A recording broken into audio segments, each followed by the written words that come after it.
Well, good morning, ladies and gentlemen, and first of all, thank you very much, Mr. Chairman, for your kind words and for the warm greeting.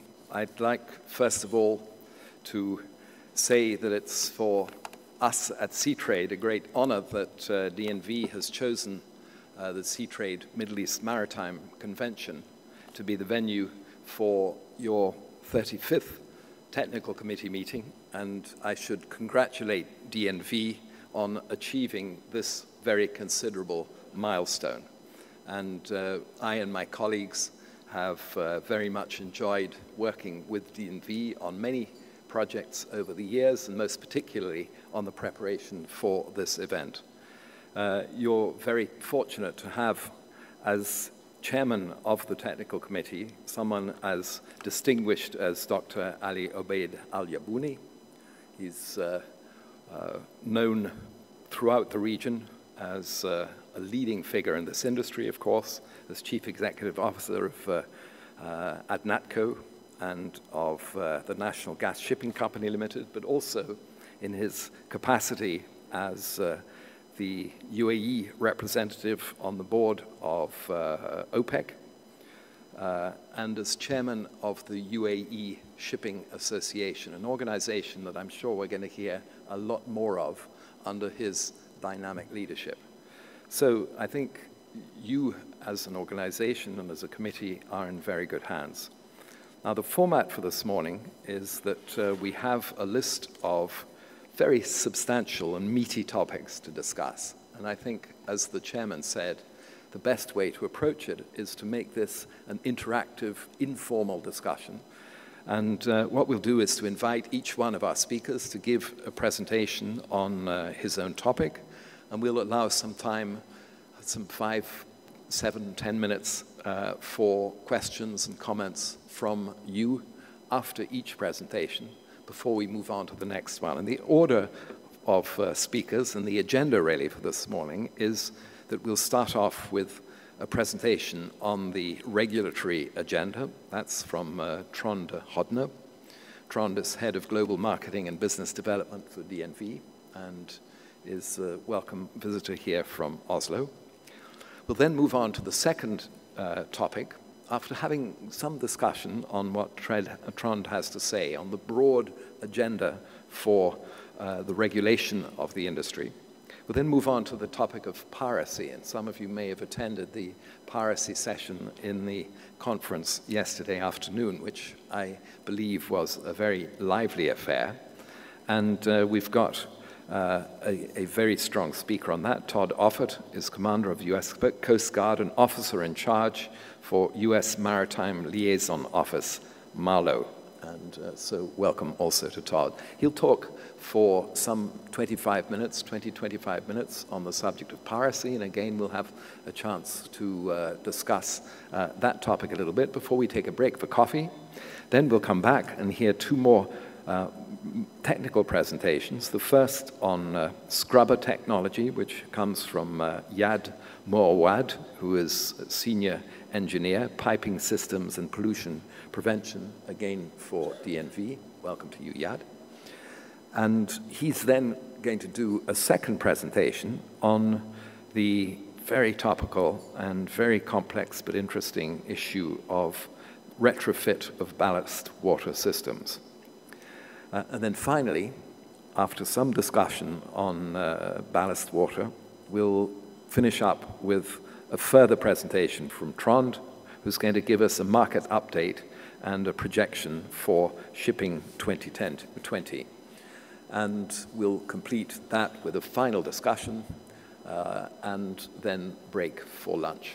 Lunch is held across the other side of the exhibition, so we'll look forward to that as well. So without further ado, I'd like to introduce our first speaker on the regulatory agenda, and it is, as I say, Mr. Trond Hodne, Head of Global Marketing and Business Development, a post that he has occupied at DNV for some little time, having previously worked as an engineer in the offshore structures division of DNV. So welcome to you, Trond, and please take the podium.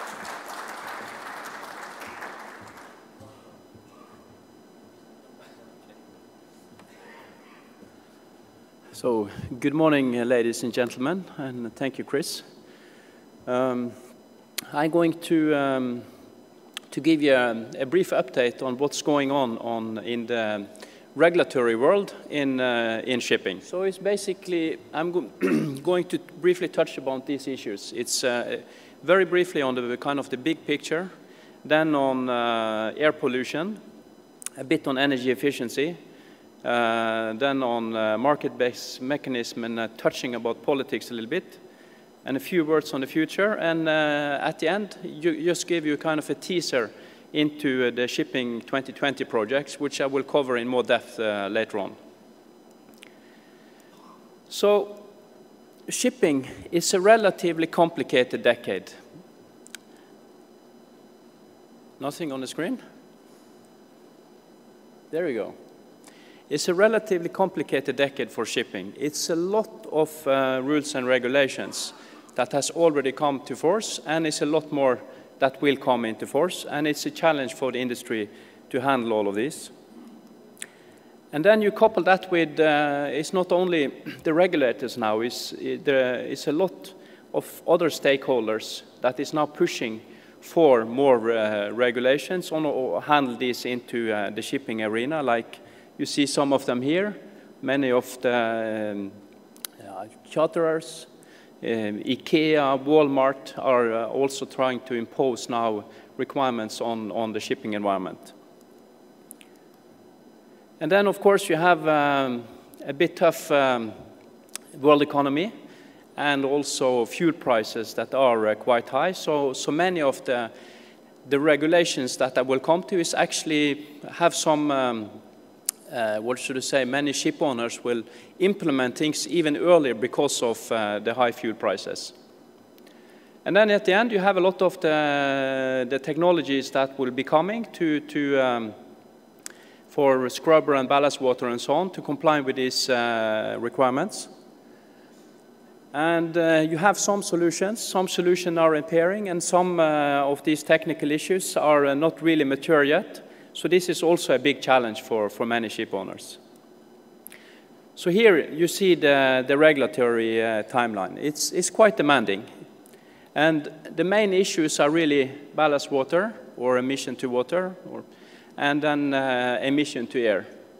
So you see some of them here. The ECA requirements will come now in 2015. You will have the ballast water requirement in the US, which Jad will talk more about.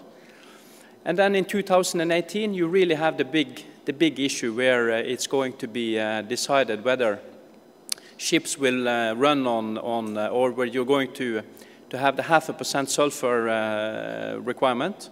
That is going to have a big impact in the shipping industry if it's going to be implemented globally in 2020. So then if we go into air pollution, we have, it's basically three areas. You have the global sulfur requirement, as mentioned already. That one is going to be decided in 2018, if it will be enforced in 2020 or 2025. And then we have the ECA sulfur requirements, where you have the NOx part will come in 2016, and the sulfur part down to 0.1% sulfur content already in 2015. And then also you have the NOx requirements. You had in 2011, you had the NOx Tier 2 requirement is already in place, was not that difficult to deal with. But now the NOx Tier 3 requirements will come in 2016. It's going to be more challenging because there is not engine technology out there yet that can deal with that. So then for new buildings, they will have to have some kind of technology to reduce the NOx. So basically, to comply with this requirement, and in particular the sulfur requirements, you have basically three options. It would be LNG, it would be, if you are still using HFO, it will be a scrubber, or the last one, to change to distillate, so low sulfur fuel. So then I will just try to show you some examples. So this is container feeder vessels, 2,500 TEU. It is operating 30% in ICA. Annual operating time is 250 days. It has a 21 megawatt engine. Annual fuel consumption is 16,800 tons. And then if you have a scrubber, will consume more energy. So we say around 3% additional fuel consumption you will have with a scrubber. And then you see here the fuel cost, HFO $750 per ton, MGO $1,000 per ton, and then LNG $15 per million MBTU. And then you see the financials, a discount rate of 15% and an investment horizon of 5 years. So when you see then the picture, you see the blue one, that is the area where it will make sense to run on deslates. Kind of the light brown one, that is when the scrubber solution will be effective way to handle it. And then the last is LNG with a dark brown color. So here on the horizontal axis, you see it's the scrubber price in $1 million. So in this particular case, if the scrubber costs more than $4 million US, then you should really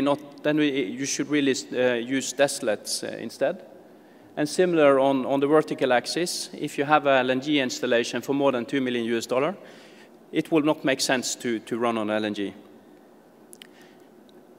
But if you then change the parameters a little bit, so now you have the LNG price, and of course it's a lot of speculation on what will the LNG price compared to HFO and deslates be in the future. I think that will be really the big question going forward. So in this example, now we have reduced LNG price to 75% of HFO, and then you see here that so now LNG installation will really make sense up to, what is it, $14 million US additional investment. And then if you, in addition, increase the time in ICA, so now it's the same assumptions as in the previous graph, but you increase the time in ICA to 50%. And then you can see that LNG as fuel will then be even more favorable. Yeah. And then you have on energy efficiency. So I think on energy efficiency, we have now adopted the EEDI that will be coming into force now from 1st of January 2013. So you can say this is the first global regulation in any industry on energy efficiency. So you can say that shipping in that sense has done very well. So I will come back to how that will be implemented. So starting now 2013, and then you have the SEMP that will be adopted. That is procedures for how to be more energy efficient in operation. And then you have this EEOI that is still voluntary, but still under discussion in IMO. And then on top of that, you have these market-based measures that has been debated quite a lot in IMO. And here it has been very much EU pushing for this. And the reason, I think, is that EU say, well, now we have measures in place for new vessels. We also would like to have some measures in place for existing vessels. So, but they are not in place in EU waters and the discussion in IMO. I will come back to that a little bit as well. Yeah, EEDI, what is it? So the EEDI, basically what it is, you can think about this as kind of a specification like you will have on a car. So the EEDI will, under specific conditions, give you then what the fuel consumption will be. And then, so these are then the energy efficiency or the EEDI measures that will be implemented for the different dates. So you see here the phase 1 starts from 1st of January 2013, where basically any vessel built have to be below a baseline. And that will not really be a big challenge. So then you have the next phase, that's in 1st of January 2015. So then you have a 10% higher efficiency. It's also not going to be a big challenge. A bit more challenging will be in phase 2 and phase 3, where we're going to have a 20 and a 30% higher efficiency for new buildings. And I think already now you see many yards, they are preparing themselves very much for this. And the yards that really spend time on design and implement new technologies, it's possible to reach the EDI 30% even today for many ship types. Yeah. So here is the timeline. July 2011, it was adopted in MEPC 62. October this year. Now, one issue is many. The most easiest way to reach the EDI is really to install a smaller engine. And a worry for many will be, well, will a smaller engine, will it really be safe in heavy weather? So that's why that issue has been worked on in IMO and also in IOX. Yeah. Again, January 2013, it will come into force. In 2000 or next summer, then they will try to develop guidelines on the different CO2 abatement technologies. And in March 2014, then they will look into ro-ro passenger ships and also kind of new technologies to include that into the EDI as well. So then a little bit more on the market-based mechanism. So here, again, like I said, now the EDI is really the first industry that has an agreement on CO2 regulations. And now for quite some time, it has been also discussed if CO2 should have a price on existing vessels. And it has really been kind of a deadlock in IMO because there are so many different views, in particular between different countries. So it doesn't seem likely that we will have a global requirement for a market-based mechanism anytime soon. So, and also you have the UNFCCC. They are also starting to debate shipping on energy efficiency, and even if you have this fund where they want to gather money, possibly from shipping, to put it into a fund, and also from other industries, and utilize that for energy efficiencies, possibly from other industries. So that has been part of a debate in UNFCCC. And also EU has been the strongest advocate to implement the market-based mechanism. But as you know, to have regional measures on things like CO2 will be a challenge. So we and many others, we advocate that we shouldn't do that. You should have, if you're going to have a market-based mechanism, it should be globally. Yeah, and the rest is finalizing EDI and expanding the scope then into other ship types. So that's really what's going on now on energy efficiency. Yeah, so the EU policy, so they had a very strong position then on market-based mechanisms, like I mentioned, but we see now they have a bit more softening approach. So instead of asking for implementation of this market-based measure, now they are talking more about requirements for more for monitoring. So, and they will say now, they will come out publicly early 2013 to say how that will be possibly implemented. So if that happens, that will probably be kind of the first phase to implement possibly a market-based mechanism.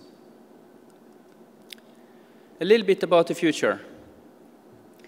So I think in UNFCCC, as I mentioned, shipping was quite much debated at a couple of years ago at the early stages. But now it seems like shipping is not really that much on the agenda in the UN anymore, and they leave leave the global issues on CO2 more to be dealt with in IMO, where it should be. And then we have the EEDI and the SEMP that will enter into force in 2013. We believe that this market-based mechanism debate will be still problematic in 2013, but I think eventually it will end up with some kind of regulation. And the last one is this, where EU will possibly then implement measures for monitoring basically fuel consumption on vessels in EU waters. And it's kind of a never-ending story in shipping, it seems like these days, because now it's even more regulations that is on the horizon. So these are now the three issues that has now started to debate to some extent in IMO. So we should expect that at some point in time you will see regulation in these areas as well. So one of them is particles or black carbon. Hull biofouling, just like for ballast water systems, you know, the species will also be transported on the hulls. So that is an issue that is now being debated, and probably you will see some regulation there also in the future. And then there is debated a bit also on underwater noise. There are some what should we say, some organizations and some countries that believe that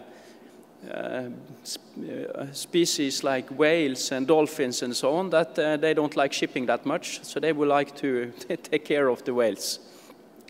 So the underwater noise is also an issue that will possibly, where we will see regulations. So then very last, I will have a presentation in a couple of hours about the shipping 2020, but I'd just like to round off this session with a small video, because many of the issues I already talked about is presented in that video, and it gives kind of a small teaser into the findings in this report.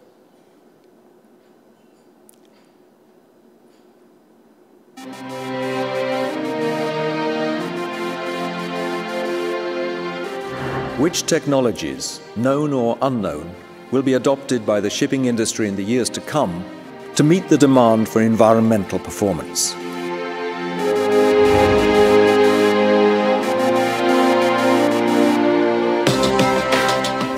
The menu of available technologies is long, and a series of difficult decisions must be made.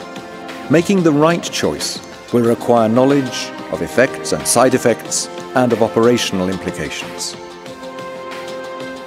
In Shipping 2020, DNV has based its analysis on the three main drivers impacting the industry: economy, regulations, and fuel trends.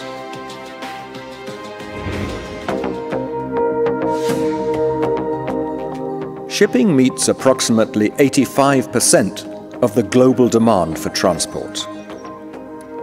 With the current reduced level of world economic growth coinciding with overcapacity in the global fleet, the shipping market is experiencing tough conditions.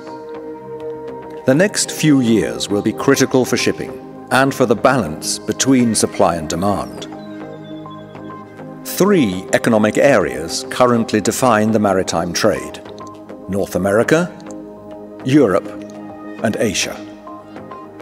The shift in the relative importance of these areas will affect the maritime industry substantially in the years to come. International shipping is a heavily regulated industry, and the present decade will see many additional regulations coming into effect with significant economic and operational implications. Key environmental regulations address emissions of sulfur oxides, nitrous oxides, particulate matters, and greenhouse gases, in particular carbon dioxide.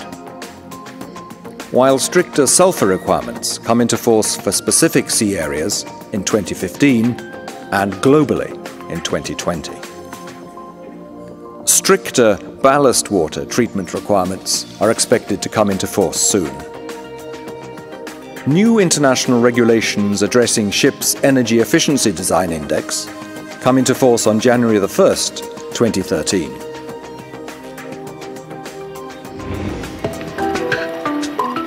Fuel cost is the largest cost element for virtually every shipping company today.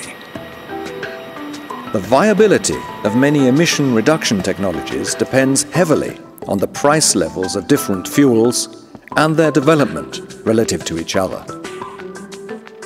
The regulatory shift towards low sulfur fuel is one of the developments in the industry that will have the largest impact in terms of shipping costs and operations. LNG as fuel is an interesting alternative. The first rules and the first vessel were developed more than 10 years ago. But how will the price of LNG develop? And where and when will it be available?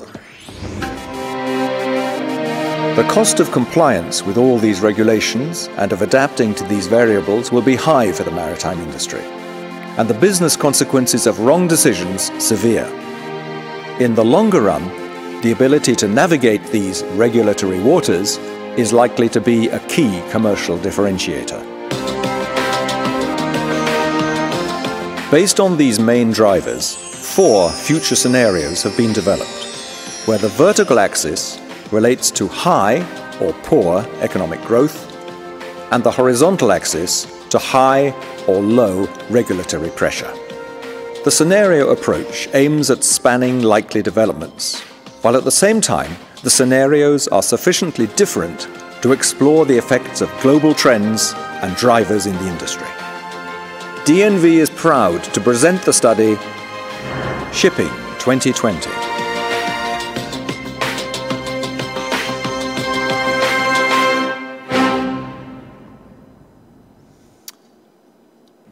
Okay, so then in an hour or so, I will present this study and the findings in these 4 different scenarios. Thank you very much.